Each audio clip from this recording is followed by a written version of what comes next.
Ano ang dapat gawin para maituwid ang pag-aabuso ng Meralco? Ibalik ang 200 bilyon na overcharge sa 7.7 milyon na customer ng Meralco. Ang objective, kasalahin o biyakin ng Kongreso ang prangkisa ng Meralco para magkaroon ng tunay na kompetisyon, mapababa ang presyo at maayos na serbisyo ng kuryente. Mr. Chairman, meron lang po ako inandang konting opening statement. Okay, Mr. Chairman, thank you so much. Good afternoon. Today is for us, Sabat po kami ngayon And thank you sa ating pong Ama na lumikha ng langit at lupa for giving us strength and power, determination to resolve this problem before us that was lingering for so many years. Lampas isang dekada na po, na patuloy tayong pinahihirapan, sinasamantala at inaabuso ng ating nataguriang mga kababayan. Akala natin mag-aalaga at magbibigay proteksyon sa atin, subalit nagtatago pala sa isang maputing tela na aninag lamang po ang hugis at wangis ng kanilang pagkakakilanlan. Subalit sa araw na ito na pinagkaloob mo sa aming may mga takot sa iyo at walang ninanais kundi matulungan ng mga naghihikaos nating mga kababayan na kahit hindi na makakain sa isang araw basta't makabayad lamang sa kuryente at mabigyan ng liwanag ang kanilang munting tahanan at konting ginhawa na dulot ng elektrisidad. Umaasa po kami na kayo po ay kami po ay inyong tutulungan at umasa po kayo na sila po ay aming huhubaran sa araw na ito. Mr. Chairman, the Meralco billing rates remain unchanged and still provisional since July 2011 to present. The rate reset since 2011 are not yet completed. The error in calculation of rate for the third regulatory period from 2011 to 2015 are not fully corrected. And this error was carried over to 2016 up to the present. The provisional rate of Meralco is higher by about 20%, thereby making up for an estimated over-recovery or over-collection or overcharging or sa isang salita, sobrang singil ng Meralco. And this is about almost 200 billion plus interest. Yan po ang sobrang siningil sa 7.7 na milyong mga subscribers ng Meralco, katulad ko, katulad nyo, at katulad nating lahat. And this was admitted by the spokesperson of Meralco na si Manong Joe Saldariaga sa mga interview and news article in print and online, saying na inutusan sila ng ERC to refund the 48 billion sa taong bayan through offsetting as a policy dictated by the ERC to them. Prudence dictates that if there is an order of refund, ang ibig sabihin may sobrang singil. And indeed there was, as I kept saying and fighting since 2019, hindi daw sila ang may kasalanan kung bakit refund through monthly deduction sa ating electric bill, kundi ang ERC bilang policy maker. Oo nga naman, di nga naman nila kasalanan. Bakit nga ba di nyo magawa ERC i-refund ng cash? Anong pumipigil sa inyo? 48 billion ang inutos nyong ibalik sa taong bayan, and according to Meralco, you have the mechanism to check if there are really funds going on. Really? Hindi nga namin kayo mapagkatiwalaan sa pag-aayos ng taripa ng Meralco sa loob ng isang dekada. Dito pa kaya sa pagbabalik ng sobrang singil ng Meralco? Mahabag kayo sa amin. ERC, ibalik ang perang pinag-ipunan, pinaghirapan, at imbis na ibili ng kakanin sa araw-araw ay binabayad pa sa Meralco upang wag lang maputulan at mawalan ng liwanag ang munting tahanan at konting hangin nang gagaling sa ventilador na nagbibigay ng ginhawa sa maghapon nilang pagtatrabaho. You still have the chance to rectify your institution, ERC. You still have. The certificate of completion of that refund of 48 billion, I believe, have not been issued yet. And the remaining balance of expected refund of 112 billion is still being validated by ERC. Meralco is a league of its own. You are not comparable to anyone. There's no way to compare you to others. You are so huge and enormous, and that created a problem for all of you. Because you are so large and colossal, there is no way to find out your efficiency because you are incomparable. And after we subdivided you into 3 sectors, sa South, sa North, and Central sector, then we can now compare you with others. And you cannot anymore monopolize other players, or you have been capsized into 3 sectors. And in this hearing, Mr. Chair, we will be proving the violation of Meralco, the monopoly, the monopsony, the deception, the lies, and more importantly, the necessity to revoke or divide the super franchise in order for you not to be tempted, because you are tempting yourself as both distribution utility and a powerful, very powerful power supplier. Di lang naman pass on ang generation charge, hindi lang yan pass on. Meralco, bumibili kayo sa sarili nyong pag-aari. Huwag na tayong maglukuan dito by subdividing your franchise. You will no longer be dictating to anyone, to anybody, thereby creating a safe, fair, and equal playing field to all players and in the industry, and thereby achieving the goal of the President to be energy sufficient by 2040. You're recognized. Thank you so much, Mr. Chairman.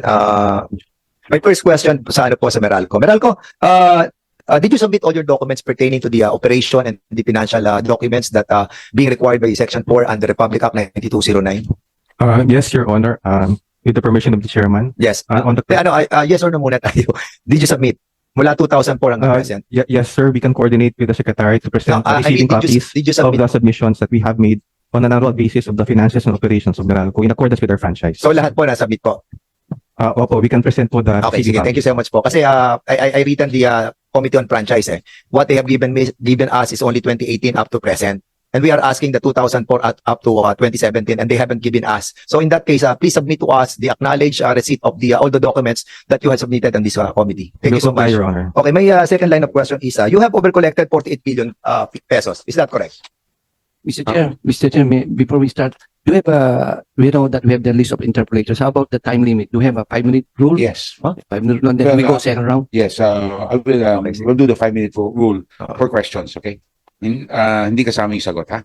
Okay, proceed. Did you overcollected by 48 billion? Yes or no po? Mr. Chairman, that was the amount that the ERC directed us to refund to Yes. our customers Okay, based thank on a case that Meralco filed to reconcile the actual average tariff and the interim average rate. All right, thank you so much. As a matter of fact, 4 na beses kayo pinagbalik ng overcollection. First, yung ERC decision ng February 19, 2021, you were ordered to return 13.9 billion based on 1.4481 awat. At second decision ng ERC noong February 23, 2022, 4.8 billion based on the 1.4481 awat. And the third ERC decision on June 16, 2022, 21.8 billion based on 1.44181 awat. And the last is the fourth decision of ERC on March 8, 2022, 7.8 billion, a total of 4.3 billion. So sa lahat ng mga binabanggit po natin dito na reset po, na refund, yung pang 48.3 billion ay nakabase sa reset.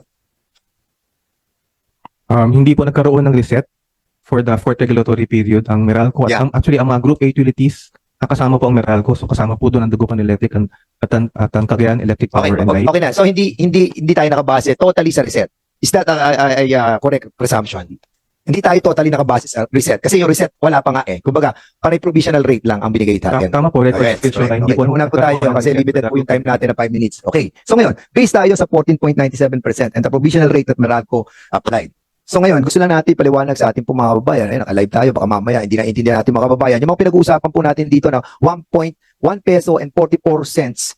Yung po ay equivalent ng 14.97% na weighted average cost of capital para po sa profit base ng ating pong Meralco. So yung 1.44 po na yan na pinag-uusapan natin dito, 1.399, 1.3939, 1.35, lahat po yan ang katumbas po niya, bilyong piso. Kaya wag po natin iisipin na ito po isang tabo, pero ay 1 cent centavo na pinag-uusapan po natin dito ay billion po ang katapat. Now, Meralco, did you apply for 1.3939 provisional rate under ERC case number 2015-112 RC? Did you apply? Tama po, dahil po hindi ho nagka-reset at wala pong WAC dahil hindi ho nagka-reset for the fourth regulatory May I ask period. the research speaker to refrain from having an explanation unless that I ask for the explanation. Kasi nga po para yung time po consuming po no. So, ang sagot po natin, nagkaroon po tayo ng provisional rate na 1.3939. This was arrived at by applying the SMAP At ito po ay nabigyan po tayo na tinatawag po na final, na tinatawag po natin na maximum allowable price na 1.3810. Is that right?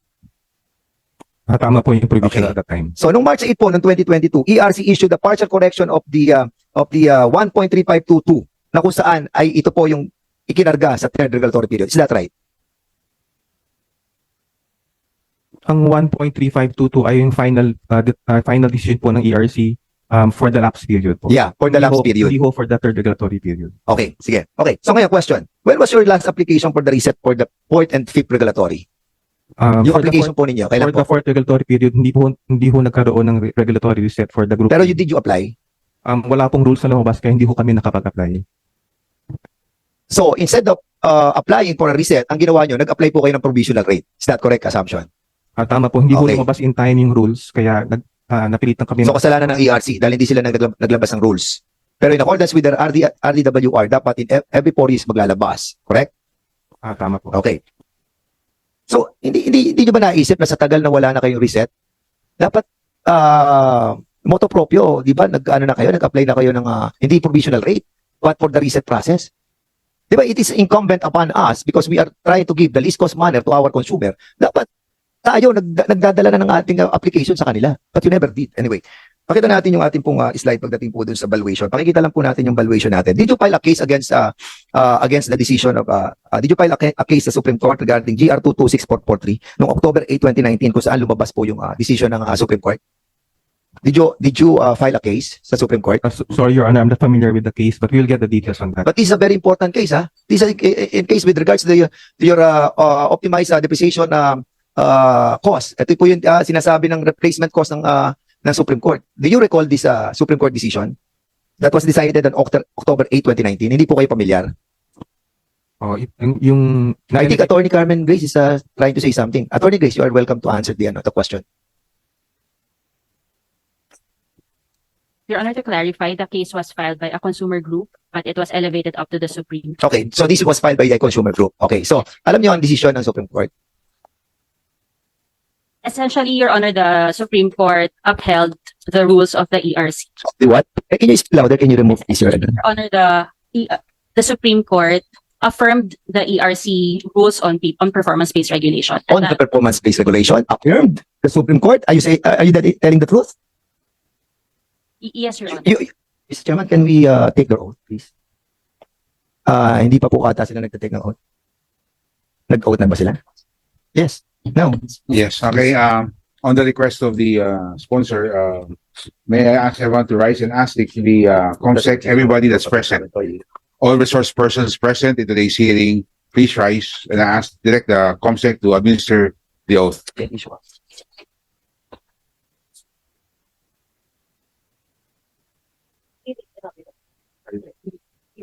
Thank you very much. Okay, Please take your seats. Attorney Ramos, sa sinasabi mo, the Supreme Court affirmed yung tungkol sa regulatory base. Are you sure?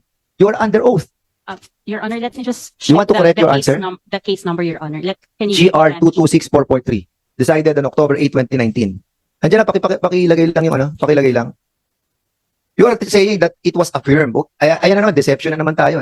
We're trying to prove your deceiving characteristic as well. Sige, go ahead. Your Honor, I apologize. The case is actually still pending reconsideration. It was decided, you filed a motion for reconsideration, correct? O sige, I will read.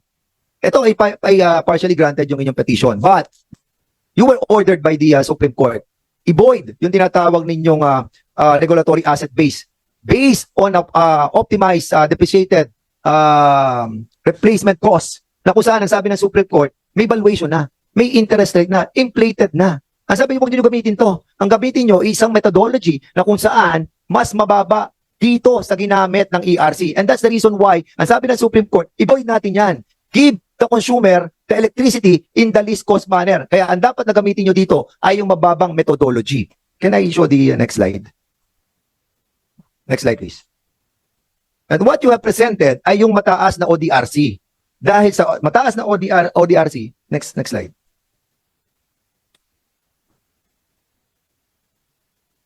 Pakita lang natin next slide para at least yung sa results of valuation. Yan. Okay. So, sa pagko-compute po natin, yun na nga, yung isa na. Sa pagko-compute po natin ng internal rate of return, nakabase po tayo sa regulatory asset base na kung saan meron po itong iba't ibang methodology. At isa sa mga methodology dito ay sinasabi na, yung next slide, ODRC na mataas ang valuation dahil inflated yung ODRC kaya merong 96.6 billion o 57% while yung depreciated historical cost na sa kaliwa ang sinasabi ng Supreme Court, yan ang gamitin natin dahil mababa.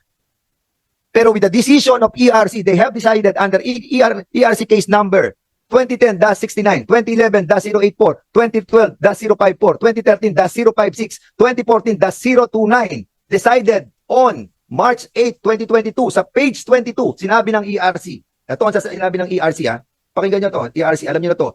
ERC decision correct of error for double recognition of loss due to inflation. Distribution utilities like Meralco are compensated for the effects of inflation. The Commission noted that the approved forecasted capex for the third RP is valued at nominal terms and the WACC likewise valued at nominal terms. Thus, the Commission resolves to adjust the forecast capex values for the third RP to real terms in order to exclude the inflationary factors. Ang sinasabi ng ERC, hindi pa pwedeng gumamit ng dalawang inflation.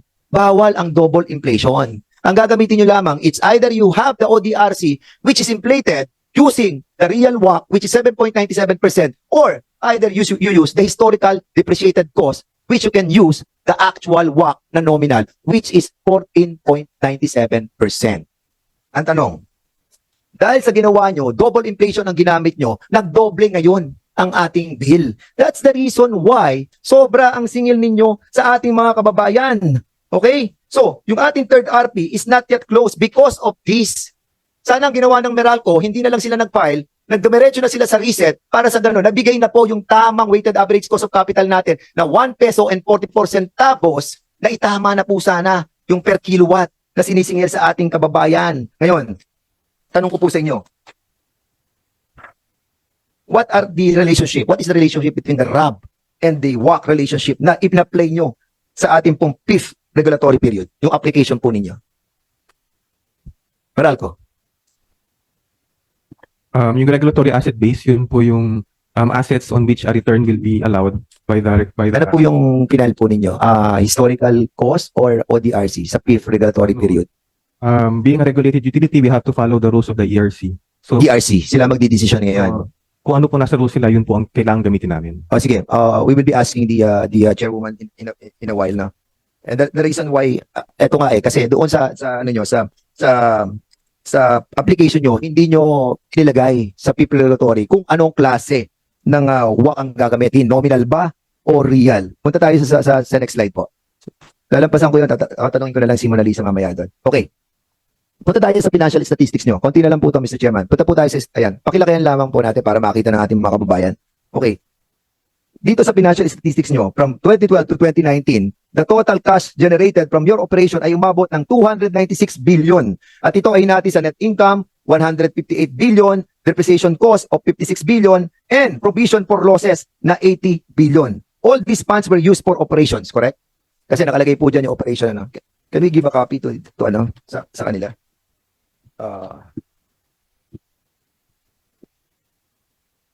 Nakikita nyo po ba?